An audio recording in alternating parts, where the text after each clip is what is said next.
share it with Congress. They didn't share it with the Gang of Eight, which is their responsibility. They didn't share it with the Senate. They shared it with one political party. That is not how the system is supposed to work. That is not how national security decisions are supposed to be made. Matter of fact, just last week, in a very classified, secure meeting with National Security Advisor and Secretary of State Marco Rubio, he looked me in the eye and personally promised that we would have that Office of Legal Ethics position laid out. He said he hoped it had been delivered that day. Now, I'm not blaming Secretary Rubio because I know he left for the Middle East next morning. But instead of honoring that promise, this administration chose to give this sensitive legal document to a select group of more than a dozen Republican senators. Not all on intel, not all, I think, even on armed services, on a purely partisan basis. Now, only when they got caught, only when word got out and senators started asking questions, did they scramble to try and make things work. They said, okay, we'll give it just to Democratic members of the Gang of Eight. This is not how the law works. This is not how Congress is supposed to act. Try to cover your tracks after this malfeasance still falls short of what the Constitution demands. And I'd say in any normal administration, somebody would be fired for this kind of abuse. So now, this Office of Legal Counsel opinion should be shared with every member of the Senate, not just the Gang of Eight.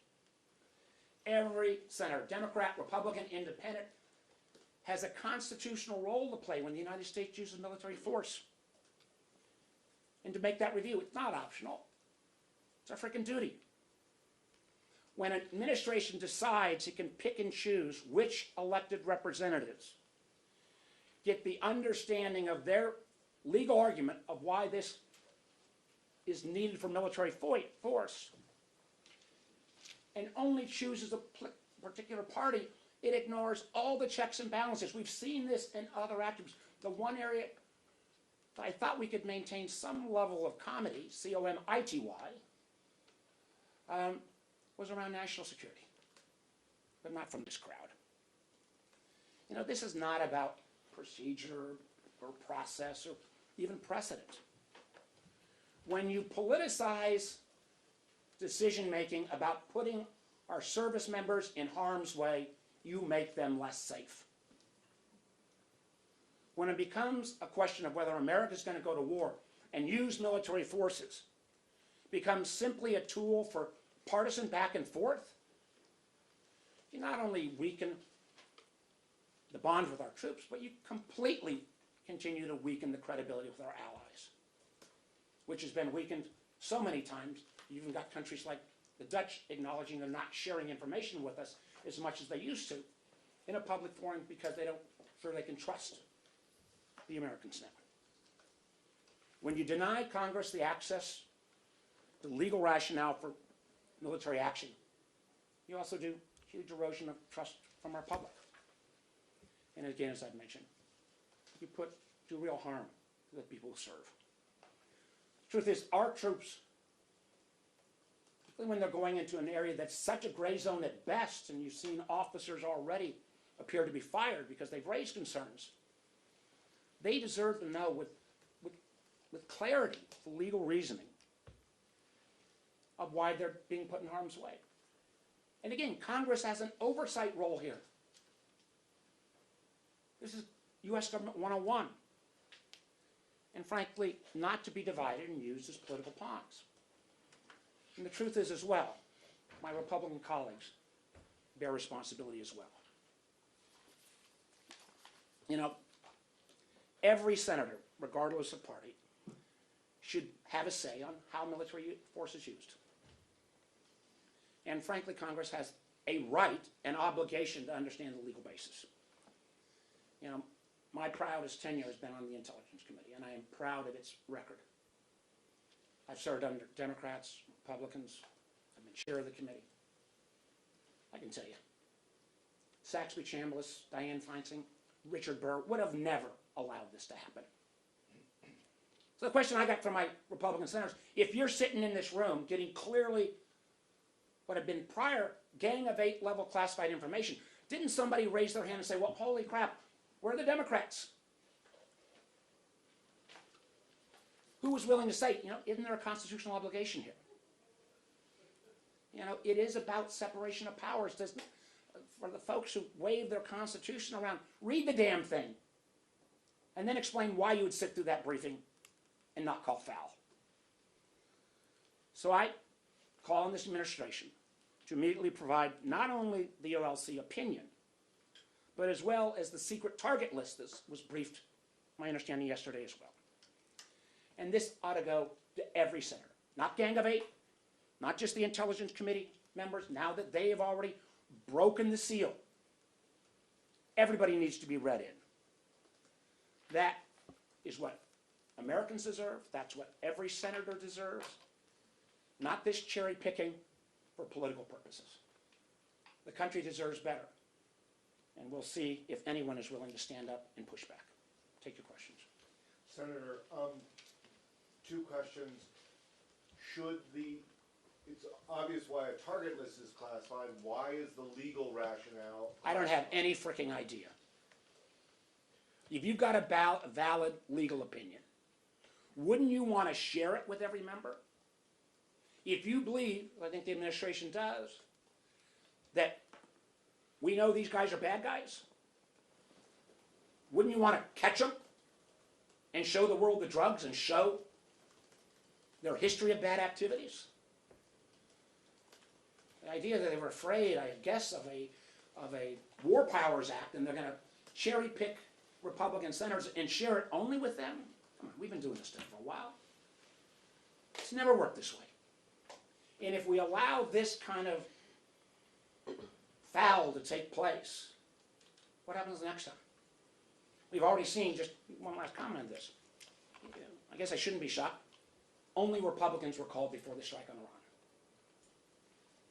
So we are starting a pattern now that says national security, which has always been the province of bipartisanship. It has been the province where, particularly in the Senate, we keep our secrets classified. They are blowing that all up. And just a quick follow-up. You said you met last week with Secretary Rubio. Do you believe that classified briefing had less information than the briefing that the Republicans got yesterday? I presume it did. The most secret of briefings, because it has supposedly this target list. Now, and again, let me be clear. I've worked well with Marco over many, many years. He looked me in the eye and promised me this. I hope that he assumed that promise would be carried out before he left the country. And I'm going to give him the benefit of the doubt until proven otherwise. But if some lackey in the White House said, no, we can't share that. We can't open ourselves up to actual congressional oversight. In any administration, including Trump 1, that person would be fired. On the military strikes themselves, I'm wondering if there's anything that the Trump administration could tell you, if and when they do tell you, and other Democratic senators, that would lend your support to what's been going on, what we've seen been going on with these strikes in international waters. Well, first of all, we've got to make clear that we're frankly not putting our service members in harm's way.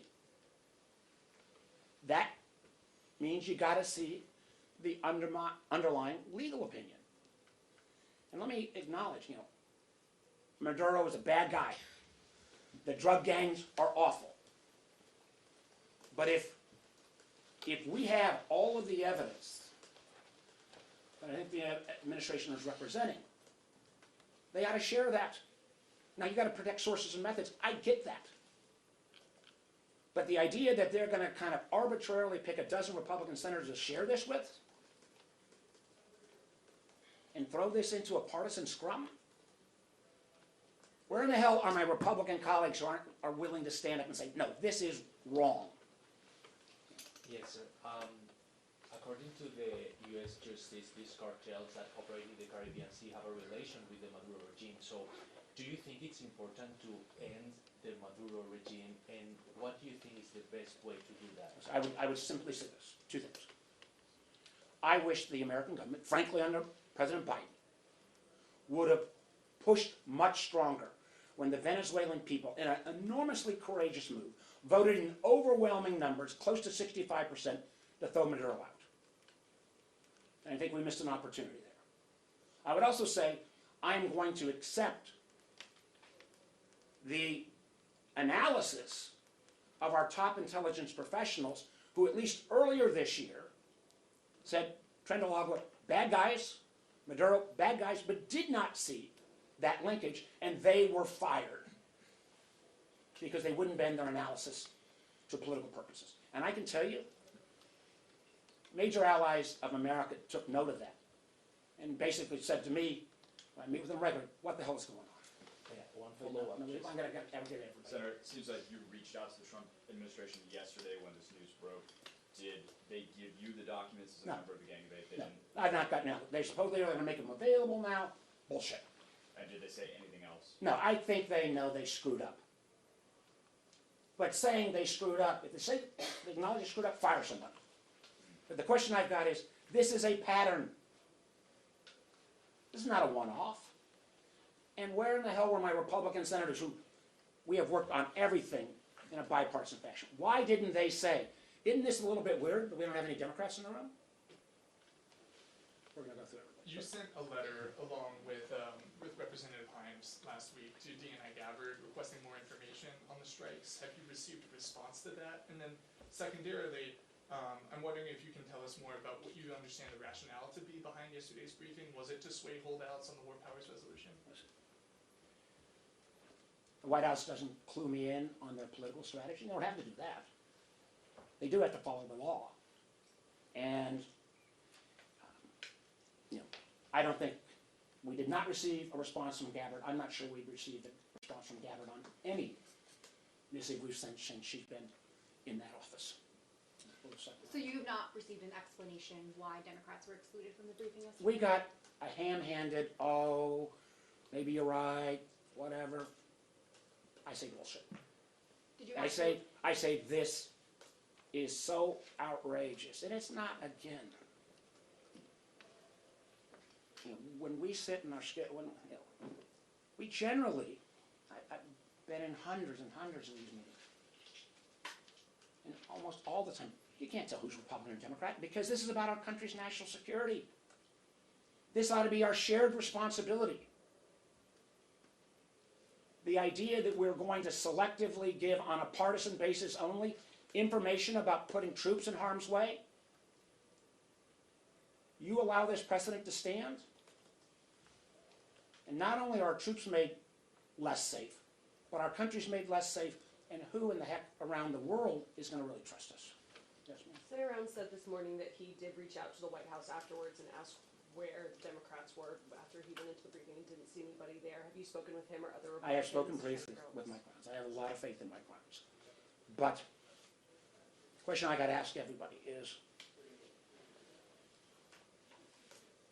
with all the focus on this issue, with everyone knowing that we've been jointly asking for this information, and we all jointly asked Secretary Rubio from the Gang of Eight meeting,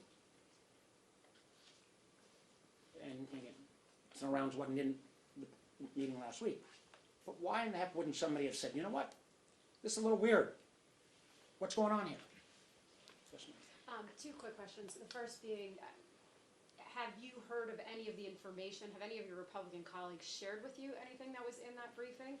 And then the second question is, just now in the House Armed Services Committee briefing that was given, one of the representatives came out and said that they were told that as of now only cocaine has been retrieved, no fentanyl thus far. Is that something that you've heard as well? I have no information about that, and no, I've not been shared with any of the information.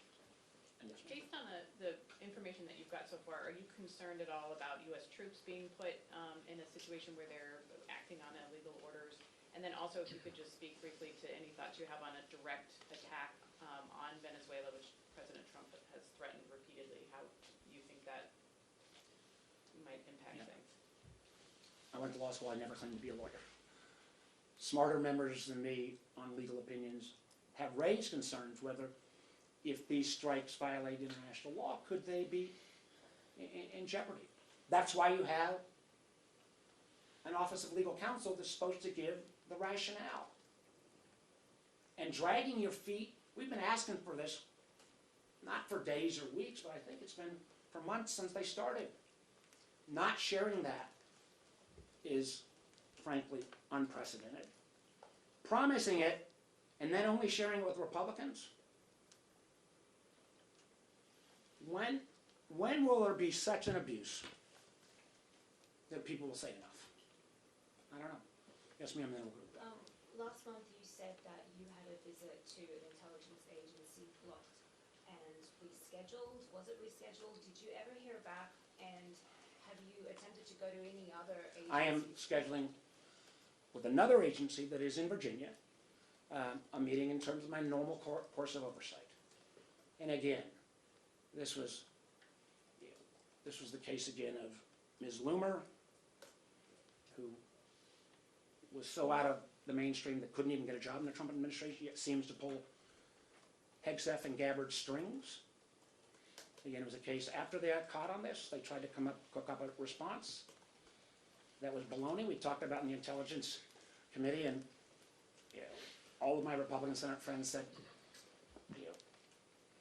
I'm not going to make a prerequisite that I got to bring a Democrat every time they do their oversight responsibility.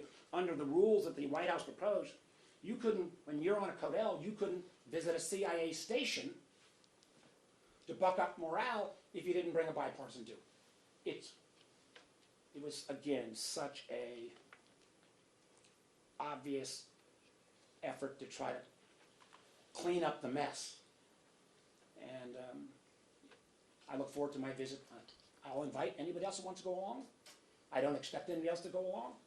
But if I'm not able to do oversight, and remember, the Intelligence Committee for all, there's only 17 of us in the Senate. There's 27, I think, in the House. If we don't do this job, no other senator, no other congressperson gets the right to do the same kind of oversight. You take that away, and this is how, without oversight, this is how the intelligence community gets in trouble. And I know the intelligence community. They want the oversight. This was not a pushback from any of the professionals. Because I think they want to have, frankly, all of us reinforce the fact that they need to be independent and speak truth to power. And I got to tell you, they are under such pressure at this point. I've never seen anything like this. And again, this makes America less safe. Senator, do you believe that one of the objectives of this operation is to remove Maduro from power? I don't know what the final objective is. And again, I'm not going to... I go back to what I said at the front. Maduro is a bad guy. He is bringing down the Venezuelan people. But if there is an effort, if there is a United States policy to try to remove him, it sure as hell ought to at least be shared with the Gang of Eight. If not, the intelligence committees writ large, and any level of trust by these kind of antics is totally destroyed. On this Office of Legal Counsel opinion, and frankly, on the targeted list, every senator needs to get it, and we're going to keep pushing until it happens. Yes, sir. In terms of the notification that reportedly the administration's already given to Congress, in which... Well, what notification are you talking about? Well, so at the start of this month, reportedly there was a notification that said the administration regarded these as unlawful combatants, non-state armed groups, whose actions constitute an armed attack against the United States. Do you accept that assertion, that Listen, what they're doing? I can't make that judgment. I think it will be a stretch. But I would give them the courtesy of saying, show me your legal reasoning on how you got there. They have drugged their feet, promised we'd get it, didn't deliver, and then they share it with a select group of Republican senators only. This is not the way the system's supposed to work. can I just follow up very quickly on congressional approval? I mean, presumably your opponents will point to previous presidents who have acted without congressional approval, for example, President Obama in Libya.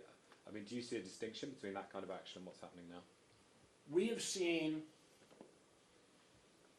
actions done by presidents which are like a single strike, a single action, that circumstances warrant, and generally speaking, I think Congress defers to the president in a moment in time. But this is not some single action. This appears to be a policy that is being carried out over weeks and potentially months. There is no legitimate reason not to share at least the legal opinion, what the goals are, with the American people, frankly, not just the Senate. And I don't think that basic criteria has been met. Yes, ma'am. Some of your Republican colleagues in the Senate, like Senator Rand Paul, have always been outspoken about this issue. Do you know if they were also included in the briefing, or if it was only people that were on the edge? And do you have a list of people that were included in the briefing? I don't know if he was. Based on what you do know right now, do you see parallels between what this administration is trying to do in Venezuela and what previous administrations tried to do in the Middle East? Well, I'd only say this, like, it couldn't be more night and day between Trump 1 and Trump 2. You know, I remember when President Trump and Trump 1, when it appeared he was, there had been a drone shot down, we were, I think the administration was considering a strike on Iran. And President Trump, to his credit, went way beyond what was required. He had the senior leadership of the House and the Senate, not just from intelligence and the Speaker and minority leadership. He had 25 of us in the room and went through. He followed the law. He recognized that if we're going to put Americans in harm's way, it is required that Congress at least get particularly a long-term campaign. All that is obviously out the window right now, and this makes America less safe, and frankly, it further deteriorates relations with our allies, because if they're saying, hold it, you're telling me Congress gets no oversight on the actions of this president, particularly when it appears to be a many week-long, maybe month-long campaign, then how do we trust you on anything? Republicans who have been asked about this morning are saying they're hearing there's going to be another briefing for Democrats. Bullshit. Have you heard about that? And No, I just again. Listen, somebody needs to be held accountable for this. And Trump won, and Biden, and again, following up on the kind of what happened with the Iran strike in the first place. This is a cover your tracks, try to damage the fallout. Yeah. What do I tell people in Virginia about, because we got a heck of a lot. And the carrier that has just been dispatched is homeported in Norfolk. I had questions this week from folks in Hampton Roads. Senator, tell us what's going on. What's our goal? What's our objective? We've seen how this administration treats the safety of our sailors with the stupidity around Signalgate and not even treating classified information appropriately. The fact that we are putting potentially those sailors in harm's way right now, and they're not even going to say what their legal justification is, let alone their policy justification. Is there no line that gets broken that people won't say enough? How much blind loyalty to this administration versus obligation to the American people will our Republican senators be willing to push back? And I give Mike Rounds credit, but I think somebody should have walked out of the meeting yesterday. I can tell you this, I would never participate in a meeting like that. These questions that you're raising about your Republican colleagues, have you raised these directly with any of them since yesterday? I have been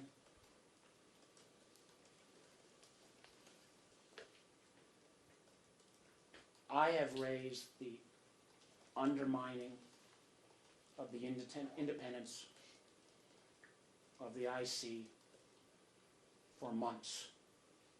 In a skiff. In a place where we are confidential with each other.